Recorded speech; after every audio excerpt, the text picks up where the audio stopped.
नारायणं नमस्कृत्यं नरं चैव नरोत्तमं देवीं सरस्वतीं व्यासं ततो जयमुदीरयेत्।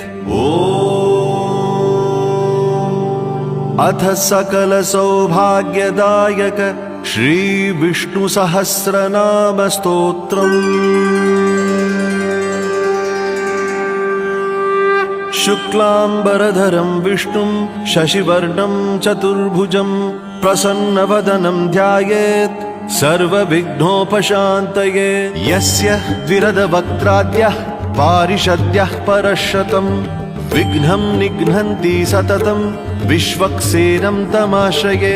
व्यासं वसिष्ठनप्तारं शक्तेः पौत्रमकल्मषं पराशरात्मजं वन्दे शुकतातं तपोनिधिं। व्यासाय विष्णुरूपाय व्यासरूपाय